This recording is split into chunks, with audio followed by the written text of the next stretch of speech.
Hello there, my very good friends. On today's wrestling news, is Vince McMahon about to take NXT 2.0 in an edgy new direction? WWE asks Daniel Bryan or Bryan Danielson not to do the yes chant in AEW. Triple H has issued his first statement since suffering a cardiac event. And a new Cruiserweight champion was crowned on NXT. I'm Adam Wilborn. And I'm Andy Murray. And I should have called it NXT 2.0. Now the WWE are going to be pissed. And this is the news. Let's kick things off by talking about NXT 2.0 and have you guys had enough of these new directions yet? Are you fed up with them? Well, I've got some bad news for you. I haven't. I think it's a load of fun. But there's a new report here from Fightful Select talking about some changes that might be coming, and these are based on some internal discussions and some things they've heard from internal sources and everything else in WWE. Edgier programming. Ooh. Where have we heard this one before from WWE in the PG era?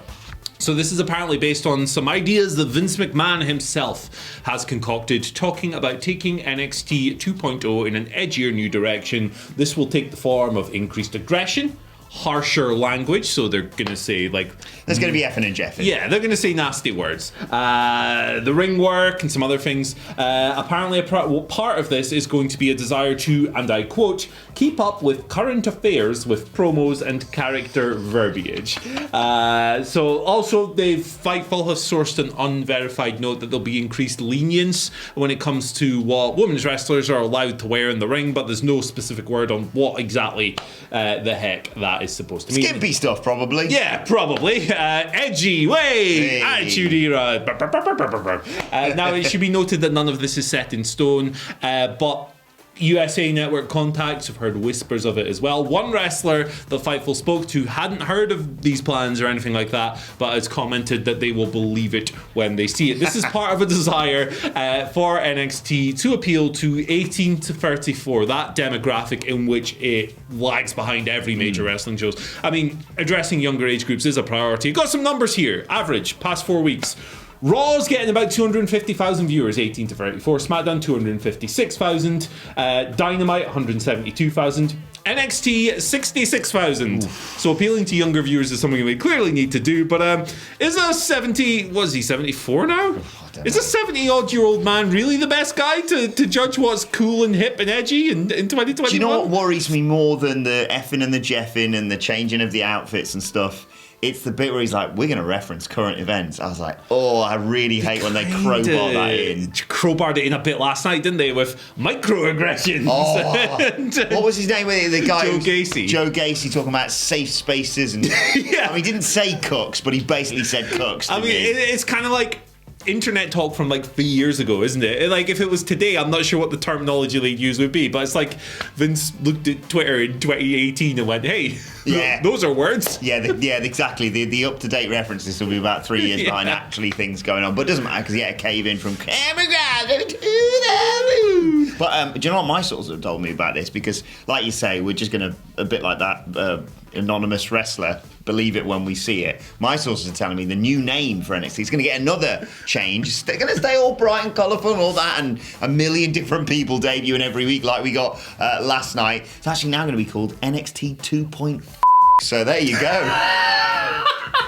I really hope Phil's bleeped that, otherwise we're in real trouble here. Anyway, a little bit more on NXT in a few minutes' time, but let's talk about Bryan Danielson and saying the word yes. Basically, he has revealed on a recent appearance on Barstool Wrestling that he was asked, particularly by Kevin Dunn, WWE's, let me get this title right, Executive Producer and Chief of Global Television Production, fancy, not to use the yes chants in AEW. Bryan said, they asked me politely to respect their intellectual property, even some of the things that couldn't be legally enforced. I'm trying my best to do that. Hence why on last week's Dynamite, I think it was, he sort of acknowledged the yes chants, but certainly didn't lead them. Look, Bryan Danielson is a lovely man who eats fruit cum for a living, basically. Yeah, apple semen. Yeah, but basically you're not going to see him doing the whole yes thing because that's sort of WWE's thing, but they can't stop you from doing it. Yeah, so like he's just a good guy, isn't he, Bryan Danielson? WWE said, hey, could you maybe not do that? And he was like, yeah, sure, I'm good. That lovely message for WWE. Yeah, the Players Tribune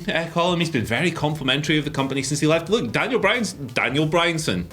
Danielson had a great time in WWE by all accounts. He loved his time there. He had a good relationship with Vince McMahon. Loved the big man.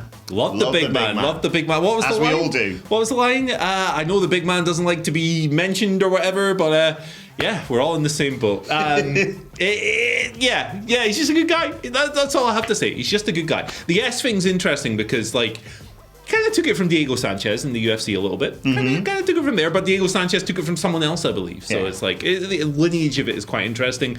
You can do it in the crowd, but maybe we should start doing the you're going to get your that's crazy frog noising head kicked in instead. I don't know. That's what we need next. But yeah, absolutely. He's not going to be doing it in AEW. You can. But I like the idea that he's probably going to reinvent something. And I sincerely doubt the crowd aren't going to need much encouragement tonight on AEW. Grand slammer from Arthur Ashe to chant yes when we've got Kenny Omega versus Bryan Danielson tonight. Oh my days. It's a really good time to be a wrestling fan. I'm not sure if that's been mentioned. Shoutouts to Michael Grumpflit. Let's move over to Triple H.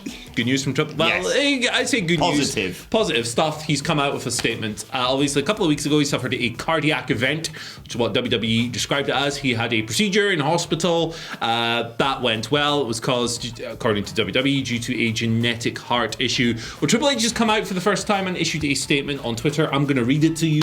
I've been blown away by the outreach and support from so many people. I'm recovering, doing well, and deeply grateful for all the love in my life. Especially grateful for Shawn Michaels and all the superstars and crew of NXT.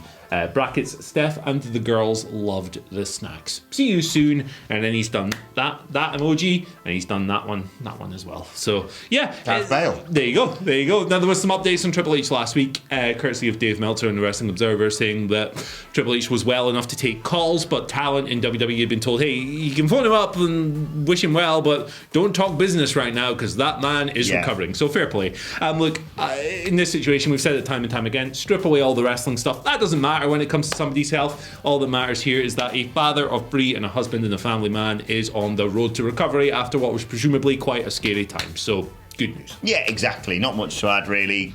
Get well soon from all of us here at WhatCulture. We've obviously got issues with Triple H and the wider McMahon's and WWE, but like you say, you put all that to one side when such a serious event like this happens. You wish him well in his recovery, and just nice to see all the outpouring of support yet again on social media last night. We can be nice people in the wrestling community on occasions, but yes, get well soon, Triple H. Speaking of Triple H, let's return to NXT 2.0, well, for now, as they're calling it, and the new Cruiserweight champion that was crowned on last night's show. Kushida attempted to defend the belt against Roderick Strong and was almost successful in doing so. He had him in a hoverboard lock, but then a bloody diamond mine got involved, and Malcolm Bivens popped Strong's foot on the ropes to break the hold. And then, as the referee was dealing with Roddy, your boys, the Creed brothers got involved, battered him. And what else happened? I wrote this down. Oh yes, of course, Ivy Nile just nailed him on the outside, holding him back in. Big old backbreaker. 1, 2, 3. Roderick Strong is your new NXT Cruiserweight champion.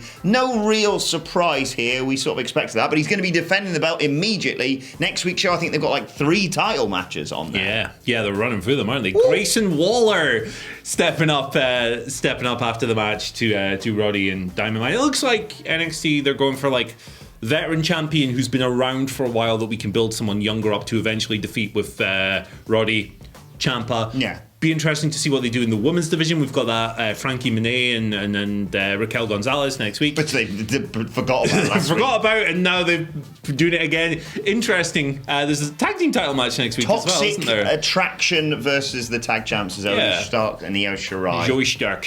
So there's a lot going on NXT 2.0. It remains a fun show. Braun Breaker is the best thing of all time. Second best, Tony D'Angelo. Tony D'Angelo, who's talking about catches you saying that, you're going to be sleeping with the fish. He was talking about his Uncle Paulie last night. I love it. He's like one stage away from forming a stable called the Gabagoons. Yeah. he's a Sopranos character. Yeah. He's fun. He's great, but Braun Breaker. Put him. We were talking about this in the office before we came in.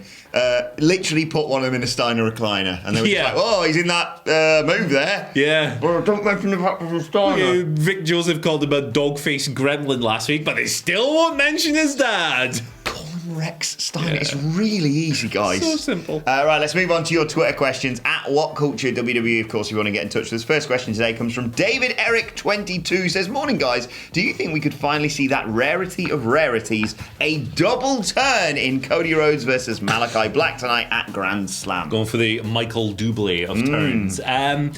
It's interesting. I do think that Cody Rhodes is veering in the direction of something of a heel turn. I know he said he doesn't want to do it in the past, but when you listen to like how mixed his crowd reactions are today, it would be foolish of them to swim against the tide, I think, and it would be interesting to see them lean into that a little bit more. So I do think that we're heading in that direction for Cody. As for Malachi Black, I think he's going to continue kind of playing in shades of grey. Anti-hero sort of thing. Yeah, like scary goth guy with the face paint is getting bigger and bigger. Yeah, I noticed that. He's going to be like a black metal album cover guy. He's going to be a member of Immortal or something within a few weeks. But yeah, it's cool to see. I think this storyline has been really good, and I'm sure the match is going to bang tonight. So. Yeah. What a week this is for wrestling. What a great time it is to be a wrestling fan, Michael Hamflett. I think we may well see it tonight, but I agree in terms of like white meat babyface Malachi Black, that ain't happening. Yeah. He's just going to be a badass. Imagine that. Fans cheer for, yeah. I'd do it for the fans. He kicks someone's head off, then goes and kisses a baby in the crowd. It's not really going to work, is it? Right, second question today comes from Mysterian Jr., who says, do you think the real reason Ruby Riott in WWE, of course, was actually let go from WWE is because they wanted to push Rhea Ripley and they didn't want two superstars who, quote, looked the same. They don't look the same, but I absolutely understand where he's coming from. Yeah, but you could absolutely imagine Bruce and Vince and all the other old guys going, they've both got tattoos, pal, we have to get rid of one of them. You can they like that loud music. It's just noise. What's that guitar sound? Yeah, you could totally imagine them thinking that, can't you? Like, I don't think that was the reason Ruby Soho was let go, obviously. I think they just looked at her and went, oh, cost cutting, or whatever, go away. Which I think is really silly because I think she's proved so far in AEW that she has so much to offer. Great shoot with Britt Baker the other day. Yeah, really great segment on Rampage last week. So, yeah, I think WWE's lost in this regard as AEW's gain. I think she's been very good so far. Very good so far. And she's come along at a great time as well because Britt is like, everyone loves Britt, but she's playing a heel sometimes. Ruby comes in, she's universally beloved, so it's easier to receive Britt as a heel. It's been good stuff. Yeah, it was literally like they just watched PG Suicide Squad, though. Fear less, more like fear more. Yeah, absolutely so much happier. Man, he's crying. That stuff wasn't good.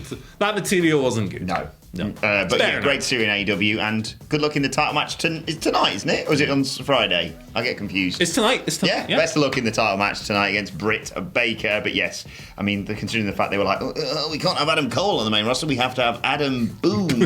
We've made that's canon now in the WhatCulture office. They had to change his name. They were going to change his name because everyone confused him for Michael Cole's son. Yes, because Michael Cole could produce a handsome bastard like that.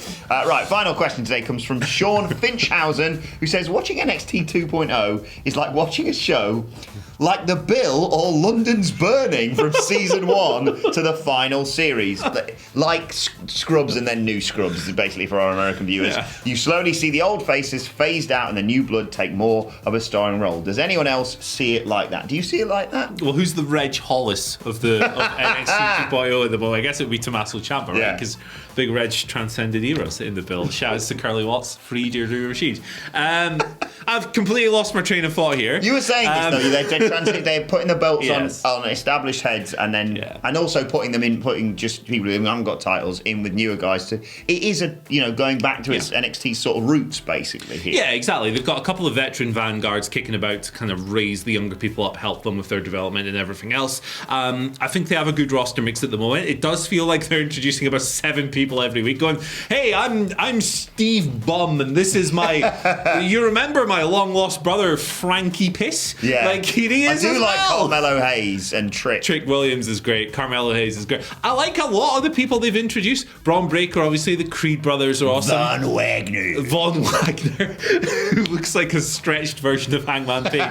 It's quite cool. I like Odyssey Jones has been around a little longer. Odyssey Jones was great. A massive 2-on-1 squash last night. I liked him in the opening segment as well. He's just like, what the hell are you talking about, man? Shut up. Who's the Andre Chase as well? Andre Chase's flash when he was just swearing at people was brilliant. was really funny in the wedding segment last week as well. Did somebody say, sit down? Yeah, no one wants you, Andre. It's good fun. It's good. It's a good laugh so far. It's less gritty. Yeah, which is. I like that. I like as well that it's less work. I watch enough. Have we not had more of MSK? They're literally custom built for NXT. Bring back the Rascals. They're smoking reefer and playing FIFA in the back room. Anyway, let's move on to today's. Edgy, indeed. Let's move on to today's, and finally, look, today is obviously a very important day here at WhatCulture Towers, an important anniversary, and it'd be remiss of me not to mention it. A year ago today, Slapjack debuted, basically, so that's what I wanted to take it on to. Nothing else important happening today. It was pointed out by T-Bar. He was last seen at WrestleMania, of course, and then he's apparently gone to T-Bar, gone back to his home planet. Legends only, he says. God, I miss that guy with a paper plate on his face. Yeah, man. Is it? Which one of them blocked Sidgwick on Twitter appropriately? No. I'm sure one of them did. He's gone a bit too spotted in on T-Bar, so it's probably T-Bar. T-Bar? He called him Dominic Dickhead on the podcast for quite a long time. I think that probably did it. Anyway, let us know your thoughts on that and all today's news stories in the comments section below. Don't forget to like, share, and subscribe. And subscribe to What Culture Wrestling on either iTunes, Spotify, or wherever you get your podcasts from. For daily wrestling podcasts, got the NXT review and the AEW Dynamite Grand Slam preview to come later on today. Plus, you can let us know your thoughts and Twitter questions on Twitter at WhatCultureWWE. Well, actually, they can follow both of us. You can follow Andy Murray at... Follow me at Andy H. Murray. The H today stands for Happy Birthday to your friend of mine, Michael Sidgwick. From myself, from Adam Wilborn, from the audience, presumably, from T-Bar, from everyone except T-Bar, from the Crazy Frog, all his long lost son Garth, everyone. Go and wish him a happy birthday on Twitter today at MC. He doesn't have a son called Garth. No, he doesn't. Put that out there. Not yet. Well. Happy birthday, and I know he likes this, Sidgy Widgy. Follow me on Twitter at Adam Wilborn. Follow us all at WhatCultureWWE. But for now, my thanks to Andy Murray. Thank you for joining us, and we will see you soon. Ding!